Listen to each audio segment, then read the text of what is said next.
Ziegler, the Alpha Dog, and we've got an incredible show for you today.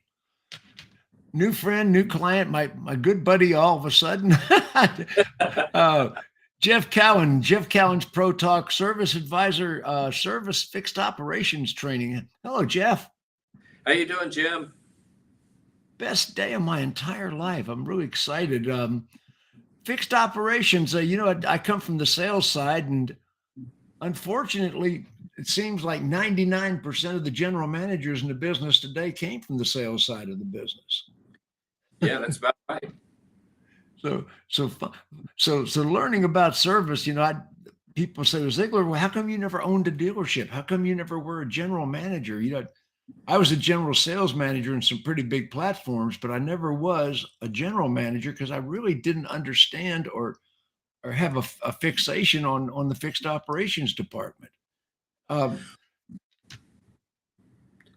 it's interesting that you bring that up because that is, in my mind, the absolute biggest problem that we see in fixed ops is that the dealer principals, for the most part, and general managers for the most part, come from the variable side, and so they really don't understand fixed operations, and so they kind of avoid it. And I think that's the reason that I'll be conservative and tell you that 85% of the service departments out there are way underperforming, and I really believe the absolute biggest reason is that the dealers and general managers don't understand fixed ops. Well, what does Pro Talk do? What services do you offer? Tell me about your company.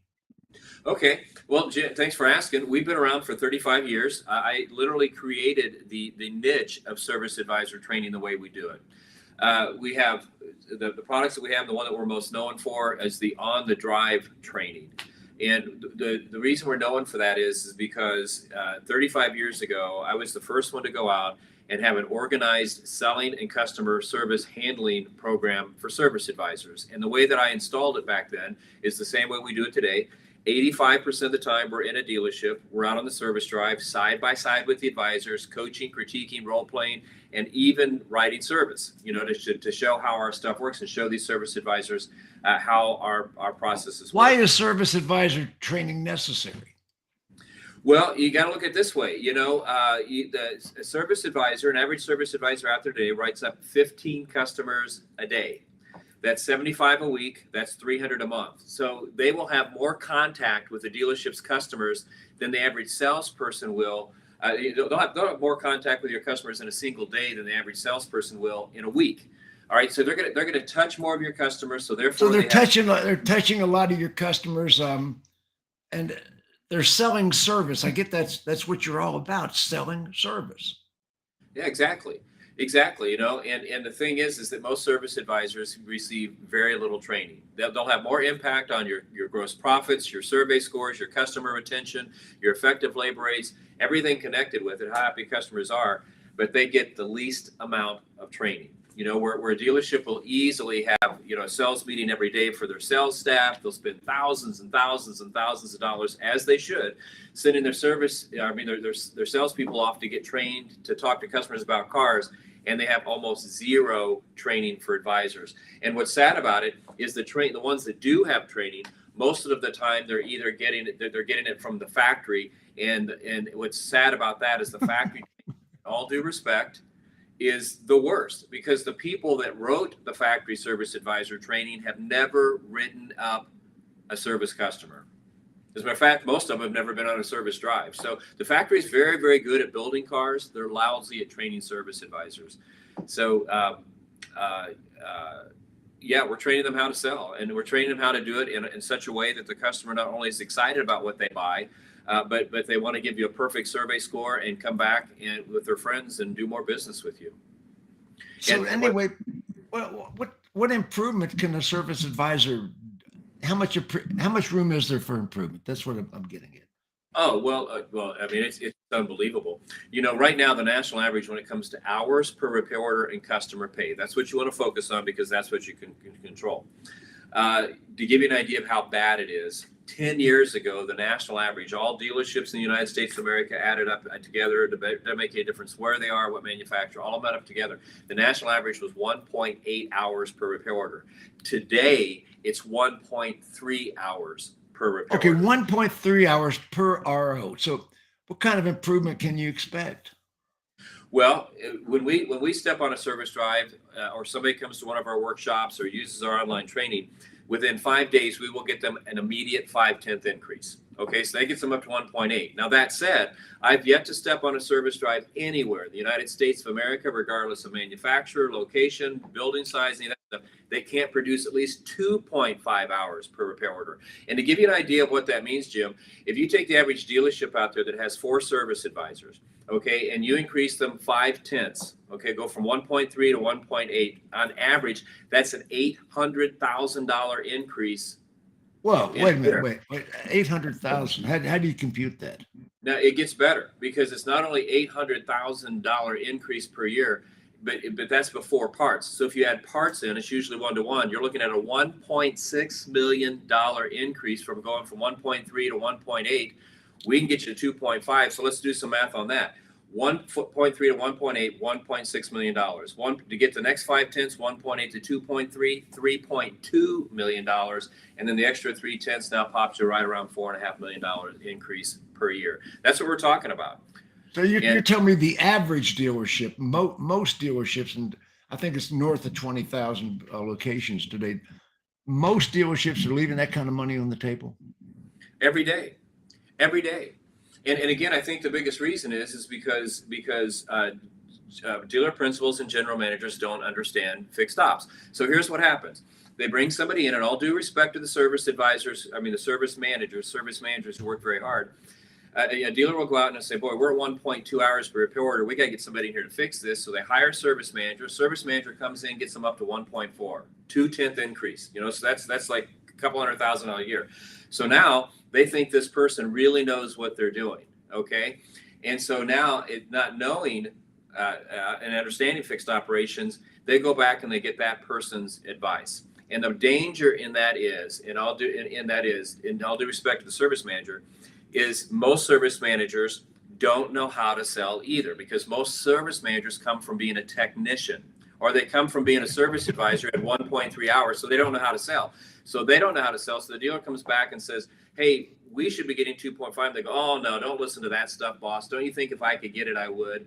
Well, yeah, if you knew how, okay? Or the other thing is they know how, and they don't want to do it because they don't want to do the extra work to get those type of numbers. So the dealer is getting bad advice because they simply don't understand it. That's the reason I really push that dealer principals get into dealer 20 groups that are fixed operations oriented, where they go themselves with their general managers and their service manager 4 times a year, whether it's through NADA or NCM, and compare yourself to these other stores, because it's huge amounts of money. I probably, in the course of my career, I've spoken to 150, 220 groups through the year. I've been doing this since 1986. How many 20 groups are you in front of, Jeff? Well, I've been, not trying to one up you or anything like that, but I've been in front of about 500 of them. And I just quit it. Really?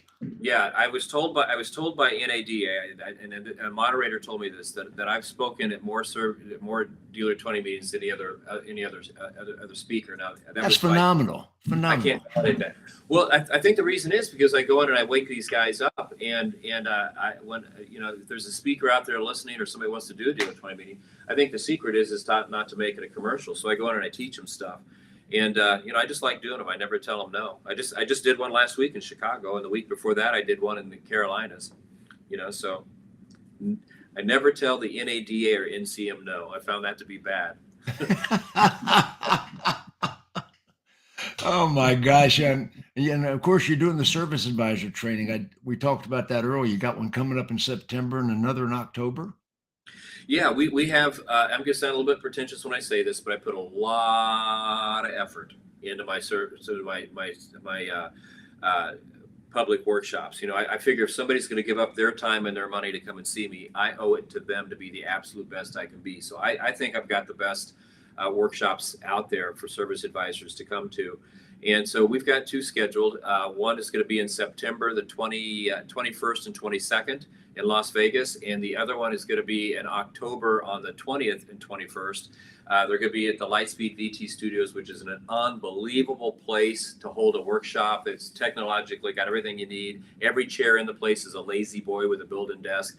And just the staging and rigging they have, it really, really makes being able to produce a great workshop easy. Who would come to the, what kind of a position would come to that workshop? We encourage anybody to come. We encourage certainly service advisors to come.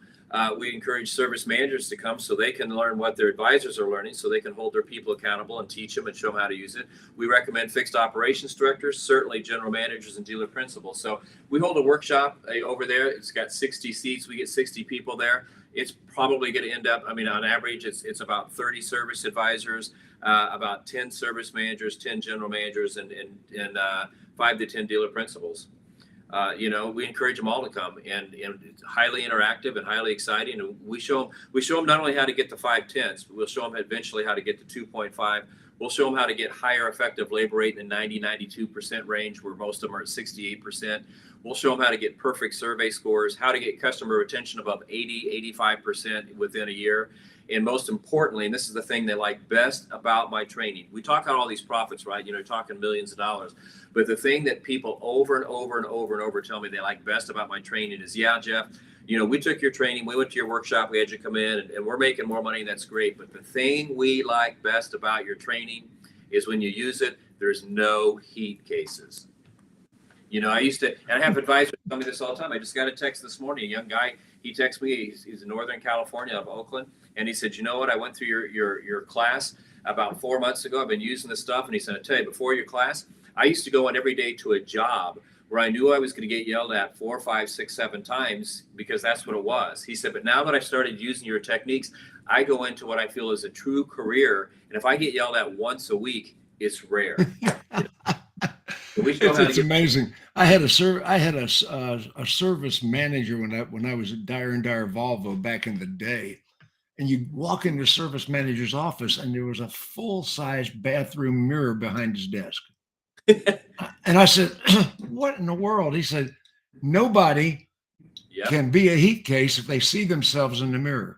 So he takes them in the office, and immediately they see what they look like, and they calm down.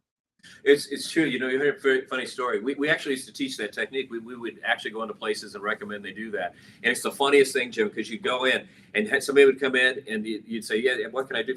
Well, I'm here because yesterday when I was here, I thought I was going to get this, and they're looking at themselves in the mirror, and I didn't get that. So I just want to let you know that I'm okay with that, and I'll just be back out here whenever you want to get it from me. And then give you a perfect survey score. That's a lesson. I tell you who developed that, by the way. The first time I saw it anyway was Walmart. If you go to any Walmart, if anybody wants to see what we're talking about right now, go to any Walmart, and behind the customer service desk where you return stuff, it's a massive two-way mirror. And it's there for that very reason. People will not act up if they see themselves in the mirror. Sam Walton, according to his biography, is the guy that developed that. Now, whether he did or not, I don't know. But yeah, that's a fact. There's all kinds of little things you can do to get people to calm down. But the best thing to do to get people to calm down is don't get them mad in the first place. And the way you don't get them mad in the first place is you train your service advisors to say what needs to be said in such a way that it's inviting and it's not. Is it all about the words they say? What type of training? What type of training are you giving these people? Is it closes? Is it words to say? Is it suggestions for a what are we training? What are we doing? Well, what we do is all of that. First of all, we show them, we give them the mindset of the customer, which is important because right now you've got the easiest service customer you've ever had. Okay, cars are on the road 12 years. My God. Oh, I know. And I'll come back to that in a second, but I want to answer your question. But what we train them is we train them how to walk around a car. We train them how to close. We train them how to handle objections. We give them exact word tracks to say and how to set expectations. Our training program has over 265 word tracks. It has over 200 closes and ways to handle objections. Our most popular thing we have is called a pocket guide. And in the pocket guide, it's got 58 different presentations for the products you have. And with that presentation comes 5 different ways to handle or to ask for the money and handle the objection. Most popular tool that we have. So we teach it all, and it's not arm twisting, it's not pushing, it's simply delivering to the customer, what they need, what they came in for. So we train, but the word tracks are essential. Now, when I say that we've got 250, and by the way all this was developed, remember I told you that when we go into the dealerships, we're out on the service drive, side by side with the advisors, coaching, critiquing, role playing, and writing service. What that allows us to do is extremely important right here, because we're the only people that do this, is allows me to know exactly what those service advisors are going through. I know exactly what their customers are saying today, because as I'm sitting in this room right now, I've got trainers dispatched all across the United States of America, Canada, and Australia, and they're giving me feedback all the time. So we know what the customers are saying. We know what the service managers are saying. We know what we are needing, what the fixed ops director, general manager, dealer principal, what they need, what the manufacturer needs. We take all that information and we create word tracks that address those situations. And so what we've been able to do consistently throughout my career is develop word tracks that will get the maximum effect right now. And right now it's extremely important because let me get into a little bit of history here, because I was telling you we got the easiest customer. I'm a student of history, and if we were at home right now, my library was behind me. You'd see that easily over 2,000 different books on military and American history and whatever. So that's my hobby. So being a student of history, I study retail sales because that's what we're talking about. And so what I've noticed, especially on the service side, is that every time there's a major event, it changes the way customers buy and what importance they put on it. So you go back to 9/11, that changed the way people bought. You go back to the Great Recession of 2008, it changed the way people bought. COVID, the most recent tragedy that happened in the United States of America, changed the way people approach service. Here's what happened. Prior to COVID, people came in and would say, what's it going to cost me to keep this car running? It was a necessary evil.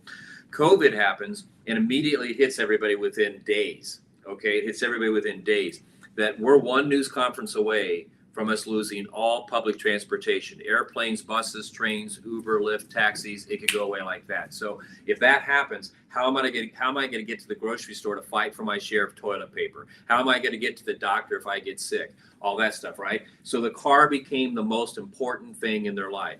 And so overnight, they went from seeing it as a necessary evil to a necessary investment. And the customers now, when they come in today, instead of coming in saying, what's this going to cost me and how long is it going to take? It's like, what type of investment is it going to require for me to keep this car efficient? And they'll give you all the time you want. There's never been an easier customer to work with than there is right now. And so noticing that's what's a big benefit to our training is because within a month of COVID hitting, we had places like Texas and Tennessee and Florida call us and saying, we're not afraid of COVID. So if you guys want to come out and train us, come out and train us. So we never came off the road. So we noticed immediately this difference in the customer, and we updated our training to handle this customer. And to my knowledge, we're the only company that's done that since COVID started. So a lot of word tracks, a lot of, we're ready for any situation. And we not only develop them for the service advisors, but we have them for the quick loop. We have them for the business development center and service. We have them for the cashiers and the operators. We have them for the managers, everybody. And it's not arm twisting. It's not pushing. It's not selling stuff to people that they don't need. It's easy. And here's the icing on the cake. I know I'm talking a lot here, but here's the icing on the cake. What's going on? And if anybody's listening and they say, boy, I'd like to get a good tip from Jeff. Here's the tip of the day. The entire automotive industry has seemed to miss this, but so let me set it up. Jim, if you or I were going to go out tonight and we were going to buy a new product or service before we ever left our home, what would we do? We would Google, right? And why do we Google it? We Google it to find out what we should be buying, who has what we need to buy, how long it's going to take to get it, what accessories we need, what it's going to cost. So, and then once we figure out what we need, we then Google who does that, who has it. So in essence, before we leave our house, we all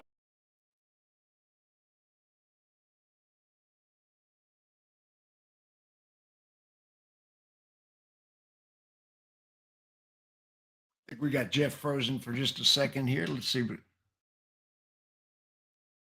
internet interruption happening. You're watching Jeff Cowan's service advisor and fixed operations consulting. I'm interviewing Jeff today, and it appears he has a freeze up on his technology right now. So we'll see what happens here.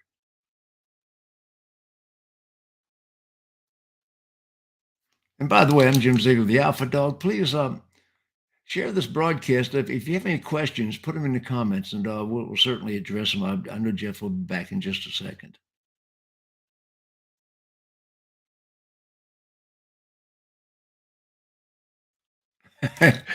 I know for a fact Jeff will be back. Anyway. I don't know where we lost up there. Hello, Jeff. I had a little technical glitch there.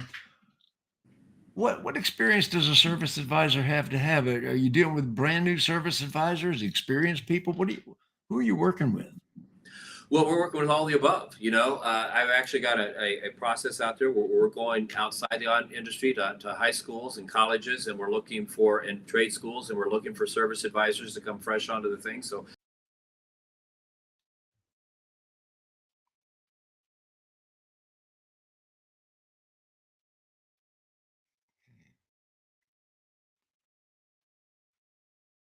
another glitch happened here. I don't know what's happening with Jeff's technology today. Any number of things can interrupt a live streaming broadcast, so he'll be right back. best way to do it. We'll show them the best way to do it. There's been plenty of service advisors we've walked into. As a matter of fact, that's what it is most of the time, where we'll go into a store where a guy or gal's written service for 5, 10, 15 years, and they're making, $65,000, $70,000 a year in personal income. And after 1 week, we'll show them how to make $100,000 to $125,000 a year. Same amount of time. Wait a minute. Repeat that, please. One more time. You're going to teach them how to do what? The average service advisor out there today gets paid $75,000. So we go into these places, they're making $65,000, $75,000, and inside of 1 week, we will show these same service advisors how to make over $100,000 a year. As a matter of fact, I like to say this. I catch a lot of heat for it, but I've yet to see a service drive anywhere that won't pay at least $100,000 a year. And 20% of the service advisors out there, actually 21% of the service advisors out there right now, are making over $100,000 a year. Check this. I had no idea. No idea. Oh yeah. 1% of the service advisors out there, 1.5% of the service advisors out there are making $200,000 a year.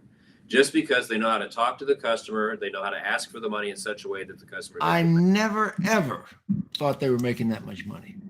Oh yeah. Well, most of them don't because they don't have any training. But the ones that are trained and do it the right way, 100,000. Yeah. So if you're a service advisor watching this broadcast right now, and you really want to up your game, this training will work for everybody. Most people. Talk to me. All you need is an open mind. You watch our online training, you come to one of my workshops, you have one of our trainers come in and work with you. If you have an open mind and you will do what we ask you to do, you will make that amount of money. How many times you go into a dealership? And I have been in literally thousands of dealerships. Thousands. I mean, I've stood in the showroom in every state except Alaska. I've worked deals. I've done F&I. I've caught ups. I've desk deals. I've done every variable function.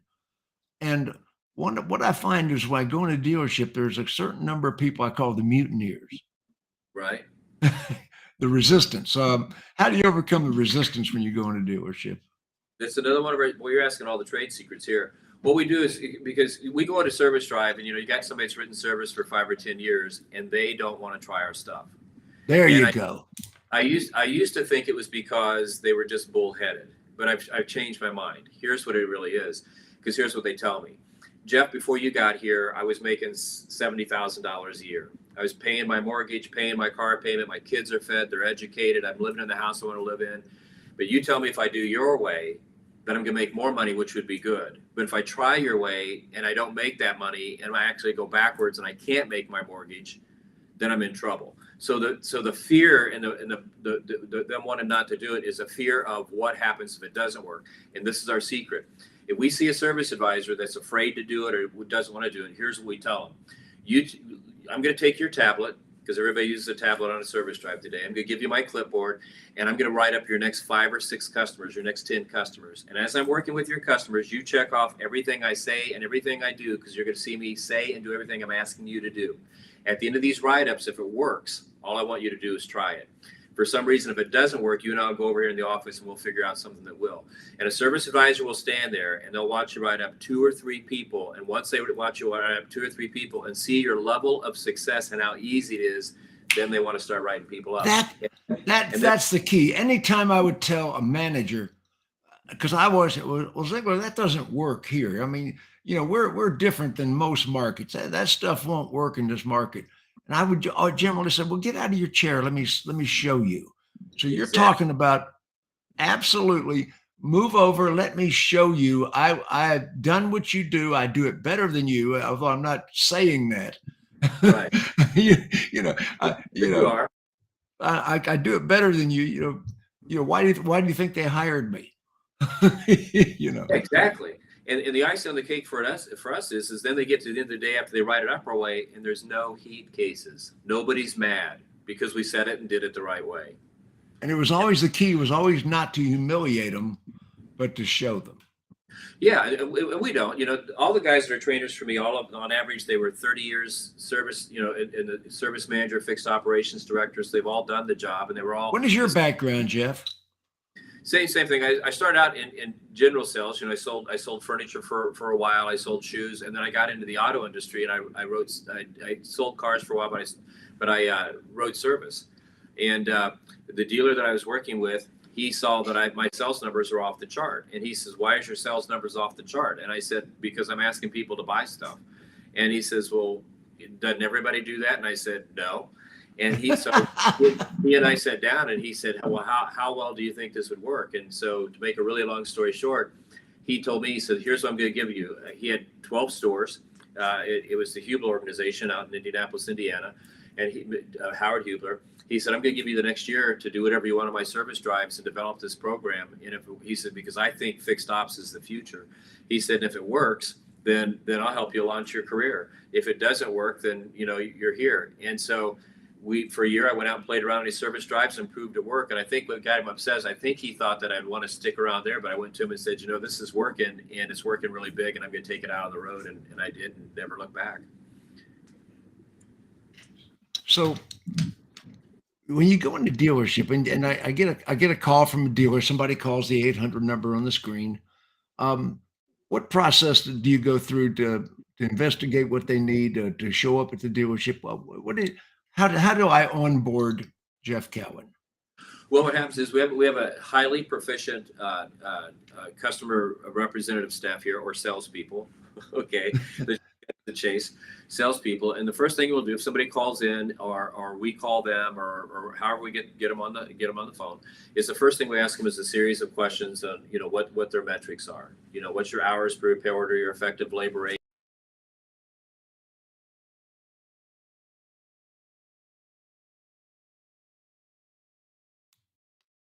We get the internet acting up again. We'll have to see what's going on here for a second.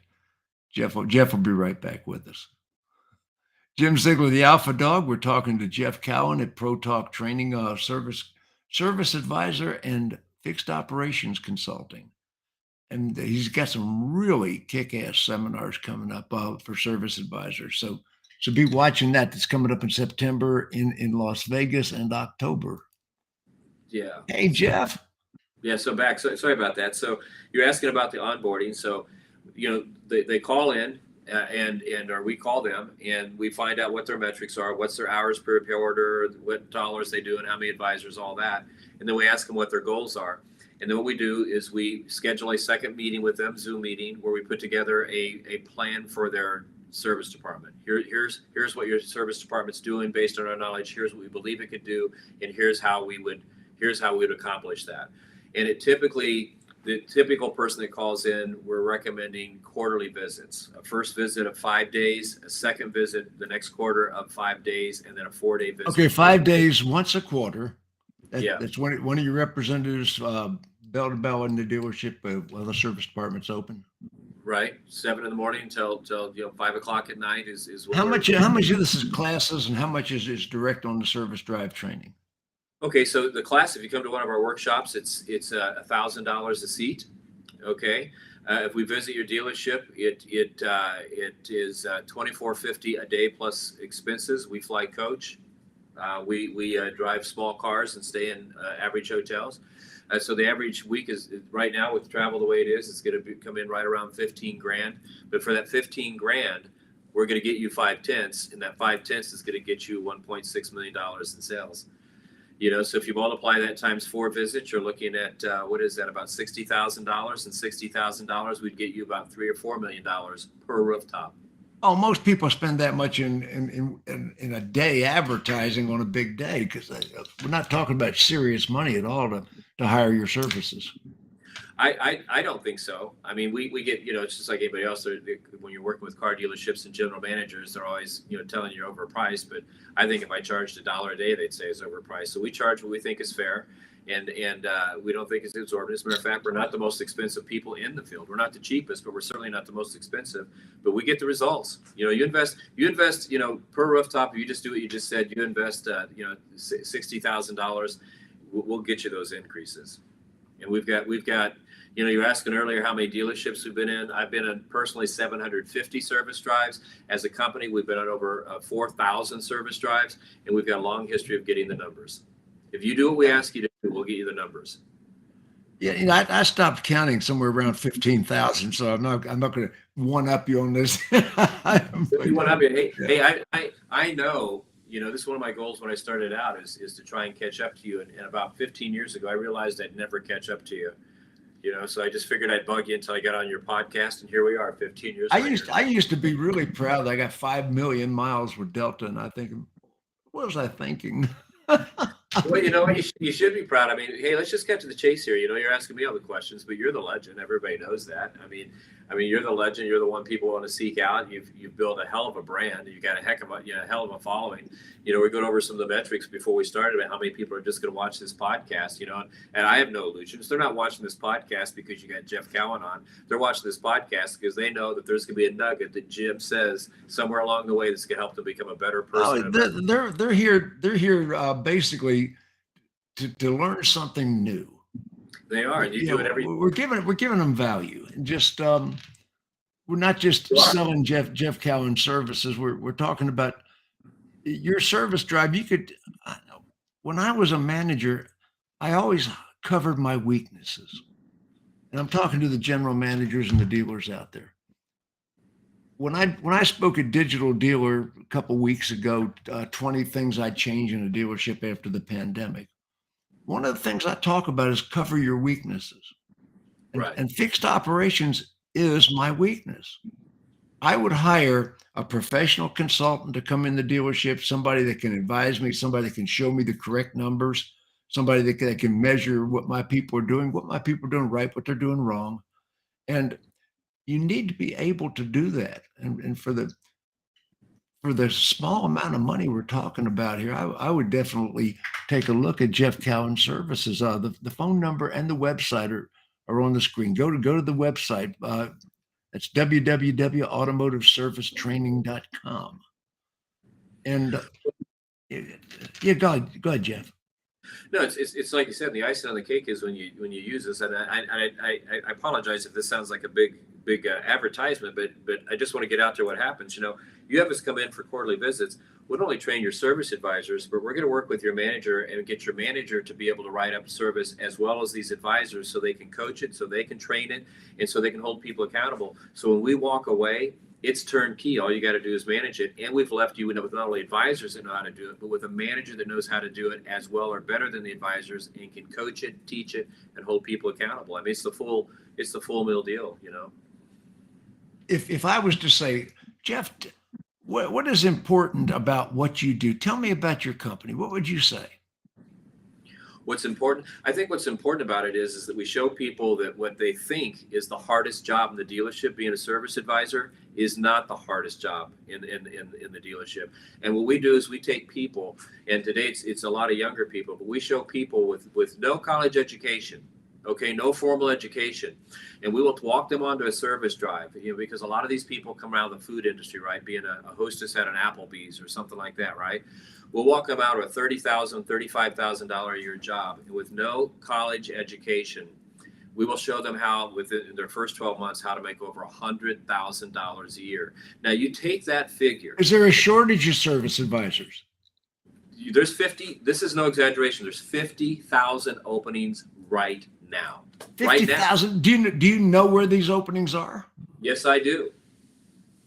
Yes, I do. Both in the dealership side and the aftermarket side. I can show you where those locations are. The So if dealership somebody side. called you and said, Jeff, I want to get into service advising. What would you do?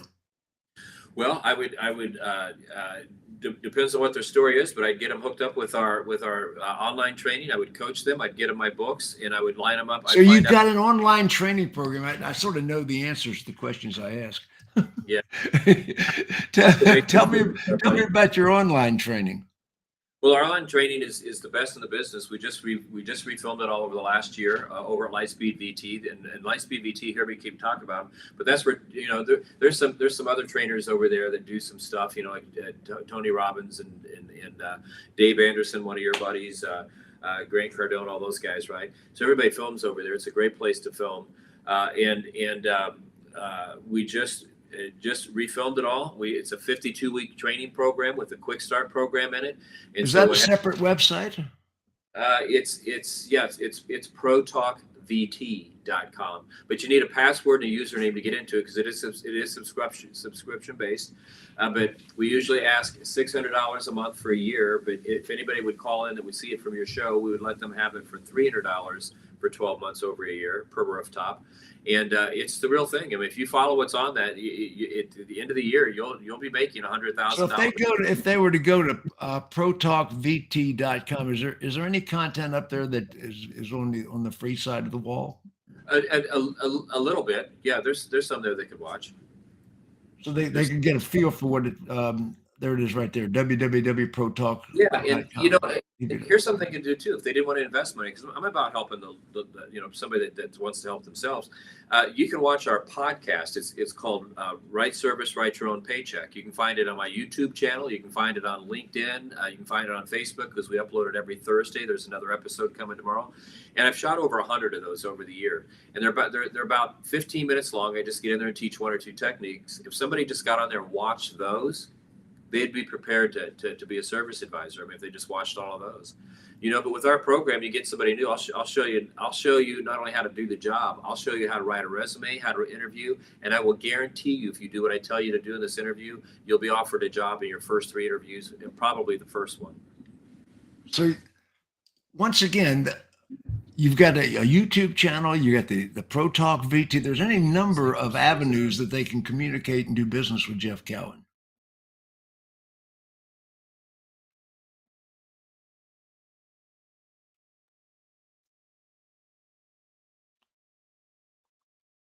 Once again, it appears Jeff's frozen for a second. He'll be right back.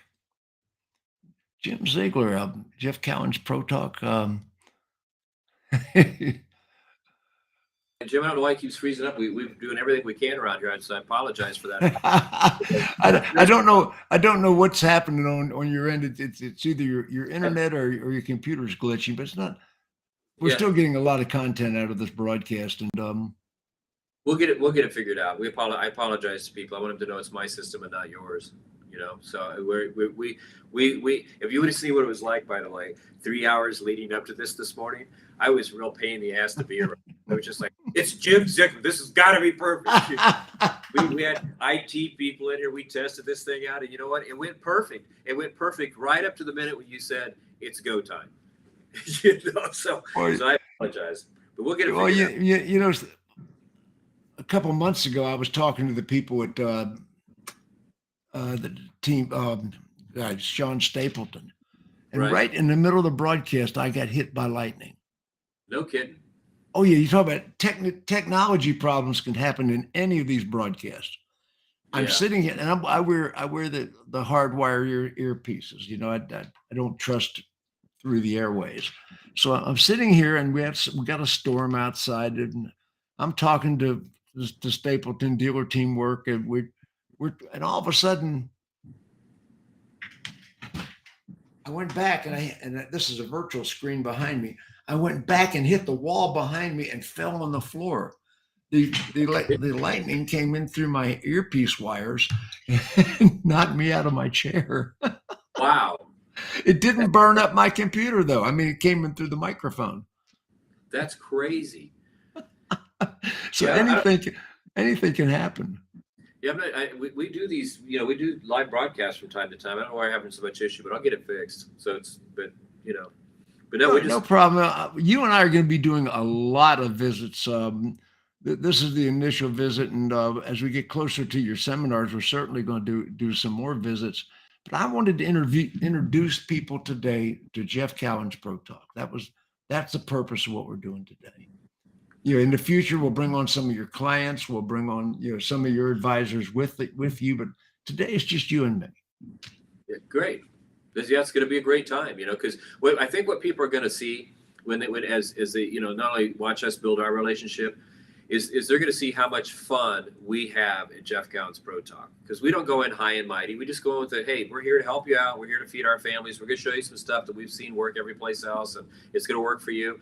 And we have fun. We laugh at Pro Talk. We laugh. We get along. Like, I know it's a much overused statement, but we're really a family here. When we go out, we just love helping people and laughing and having a great time. And I think it's something else people say. They say, man, this workshop, it looks like you really enjoy it. You're having fun, aren't you? Yeah. That's the point. That's the point. Your trainer showed up, and boy, he was funny and he was fun to work with, and he had a lot of and your salespeople. We hear that all the time. It's probably the second. How many times do I go into dealership and I experience what I call dead ass low energy? I walk in the dealership, everybody looks like they're pissed off. They're walking around with those Bart Simpson faces. Everybody looks angry, and every dealership, and I'm talking about in the back and the front. Whether I'm in the fixed operations service department on the drive, or whether I'm in the showroom, everybody looks unhappy. Everybody looks angry, and they're not having any fun. Nobody's having any fun. And I can remember walking into Ed Bozar's Chevrolet in Denver. The showroom is as big as a football field, and everybody looks dead energy. And the first thing I go, wake up, Denver. And I'm just screaming. And I'm walking through the showroom, and people say, who the heck is that? And I'm making all kinds of noise, and the receptionist is going, shh, don't want to wake up the dead, and I walk up to a customer and I'll say, folks, is this salesman doing a good job? Is my representative doing a good job? You having a good experience? And if you don't like him, I'll get you somebody else. And I say, hey, take care of these people. They're wealthy. And I'm not wealthy. And I mean, nobody plays with the customers in a good-hearted way. Well, that's what I tell advisors. We go in, they look like they look like they're on death row or something, And I said, how can you not be excited to be here? There's many people that show up for a sales job every day. They don't even know if they're going to get to talk to a prospect. You've got people standing outside the door before you even open, waiting to get in. It's not, and you're going to help 15 customers today, guaranteed every day. It's not a question of if you're going to get a chance to make a sale. You're going to make 15 sales today. 15 sales today. And if that doesn't get you excited as a salesperson, then you need to get out of the chair and let somebody. Oh my gosh! I mean, you've got guaranteed ups. Guaranteed.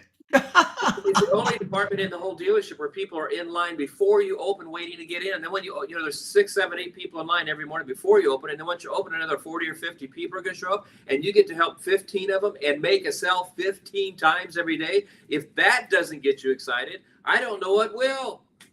And having the right words, the right expertise. When I teach an F&I seminar, and I have to relate fixed to variable. Sure. Variable to fixed. When I do an F&I seminar, I can deliver a car while planning a fishing trip in my head.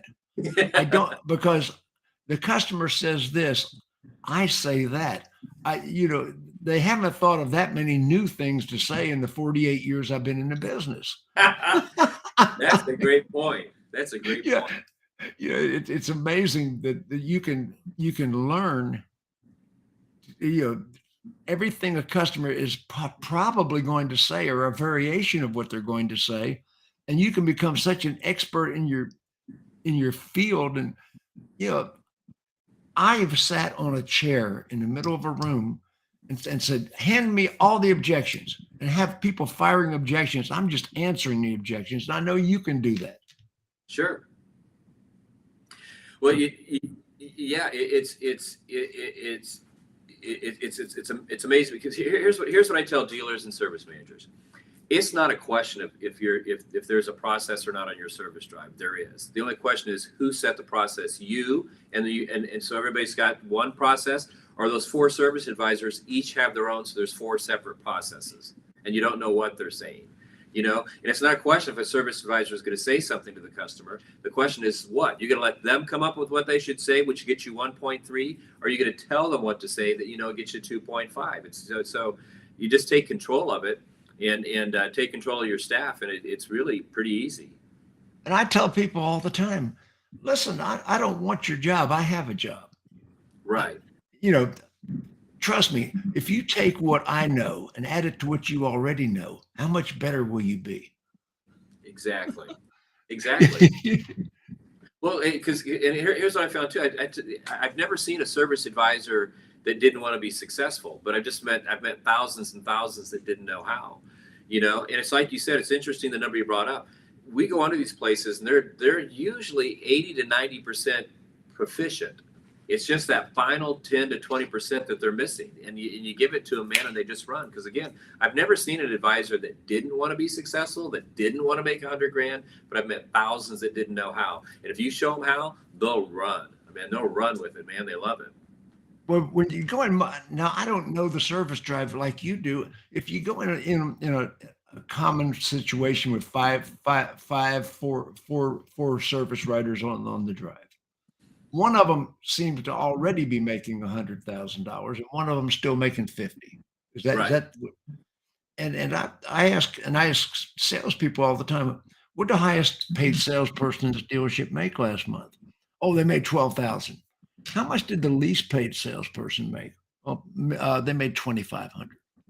What's the difference? I mean, they both worked the same number of hours. They had access to the same ups. They could have waited on the same customers out of the same inventory, same community, but somebody made 2,500 and somebody made 12,000. Why isn't that you? Why are you I not? totally agree with you. Yeah. I mean, I totally agree with you. Looks like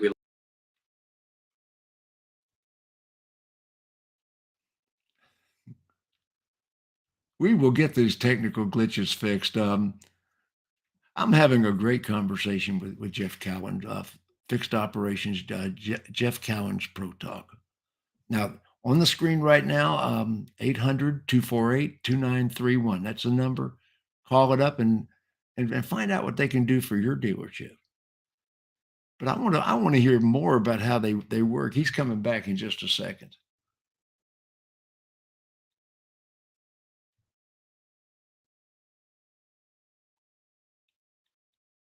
Let's see.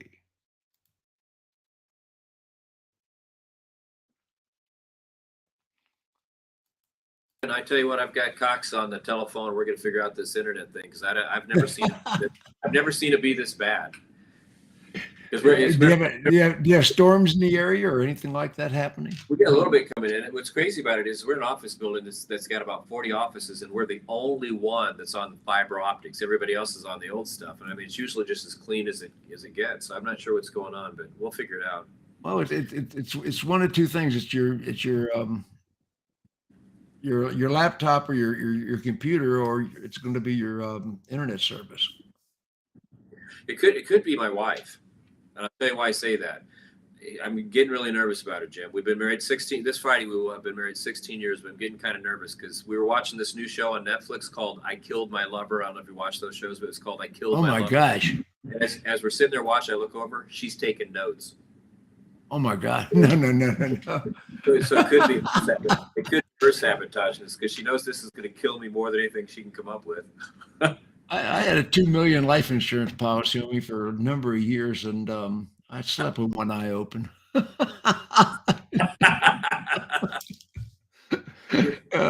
funny the other day that I'll never forget. As a matter of fact, I got to tell you, I stole this line from you. Okay, you said that your first wife was a good housekeeper, and I thought, wow, that's a bold thing to say in today's world, right? And go ahead and tell. I'm not gonna take the line. Tell what you. Well, I actually got that from Zsa Zsa Gabor. Oh yeah. Zsa Zsa Gabor said, "I am a wonderful housekeeper. Every one of my marriages, I kept the house." That is so funny. Yeah. That line. So my ex-wife was a great housekeeper. She kept the house. Yeah, my ex-wife. I don't know. I never really had any problem with my ex-wife. It was her boyfriends is what I had a problem with. Oh, well, I had trouble with my wife's ex-husband. Yeah. We'll talk about that offline sometime. He didn't do so well, but yeah, my wife wasn't up. Oh yeah. She actually came in and bought a car from me. 1982, I'm working at McNamara Pontiac in Atlanta, and my wife walks in, wanted to look at a Fiero, Really? and I was dating somebody at the time. I dropped her fast. We've been married 35 years in December. Congratulations, Jim. And That's a huge. she's the best one so far. I've talked to her a couple different times. She's always been really, really, very, very kind. But anyway, not barring the service interruptions on your broadcast, what do we need to tell people about Jeff Cowan's Pro Talk? What do we need to tell people today? You're getting the real deal. You know, if you really, really, really want to solve these problems, there's a lot of what I call false prophets out there and people that try to do some of these things. But 35 years, I've got the best trainers. All of them have been service managers, fixed operations directors for at least 30 years. So they've got tons of experience, got the best customer service, best virtual training manager. And I really think that I'm the best at delivering these workshops and these different meetings I go to. And what I mean more with the best, let me explain what I mean, is we give it our all. Every customer gets our all. We put so much effort into everything. I'm not kidding you when I'm telling you we were here 3 hours this morning to try and get this meeting to come off with no hitches because we know it's important. You know, I mean, and here's the way I look at it because I get real antsy. You know, this isn't about me sitting here. This is about the 15 families that I'm responsible for that work at Jeff Cowan's Pro Talk, you know? And so that's the way all of us look at it is that, you know, we want to be the best. We want to deliver the best to our customers because they deserve it. If they're willing to give us their time on a telephone call, they're willing to come and sit in a chair and watch a presentation, they're willing to let us come to their service drive, we owe it to them to be the absolute best we can do and deliver every time, and we do. So if you're really looking for somebody to solve the problems, that takes it serious, that gets it done, that's not full of themselves, that has a good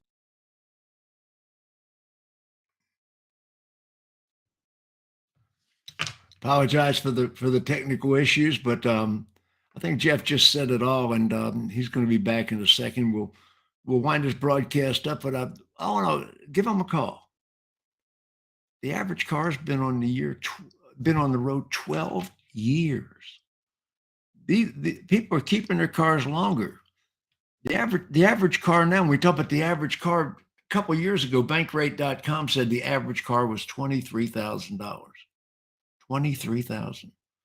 Today, the average carryback is over 55,000. And that's with the markup on the cars that they're selling way above MSRP. But still in all, the average carryback right now is over $55,000. People are keeping these cars longer. They need to repair them more. They're going to experience breakdowns. They're going to need service writers, service advisors that can upsell, that can sell customer pay. Jeff Cowan's Pro Talk. I know Jeff's coming right back. Any minute now. Okay. There you go, Jeff. How you doing, big guy? I haven't seen you in ages. I don't know how much you heard about what they're getting with us. Do you want me to repeat that, or did you get the message? Or well, we're down to the end of the broadcast right now, okay. And but we'll be back, and we're gonna come back and probably feature a couple of your clients and some of your advisors. I'd like to do that. Perfect. We'll get that set up for you. Fantastic. Okay, I think we said just about everything we could possibly say today. The information's on the screen on the ticker below, and you heard what I said earlier. The average car has been on the road for 12 years. People are hanging on to them because they're not going to replace them with a $55,000 average car out there today. Just a couple of years ago, the average car was $23,000. Now they're carrying back, and of course, we have additional markups now. This is an unusual situation, or is it? Anyway, 55,000. More people are hanging on to their cars. They're going to need repairs. And you on the service drive, you probably don't have enough service advisors now. You probably need to add one or even two more in most dealerships. Yeah. Jeff, is that a true statement? Yeah, most of them can use another one or two to help grow their business. Then you factor in gas being what it is. You have to have a fuel efficient car right now. I mean, that's what they're all crying about when they're walking in. How do I make this thing as efficient as possible? Yeah, I heard some of our leadership yesterday in an interview. Some of our national leadership said, well, we need to keep gas prices high so people will buy electric cars. And I think we lost Jeff again. Well, I'm gonna say goodbye to everybody right now, and Jeff's gonna be back in just a second, and I'll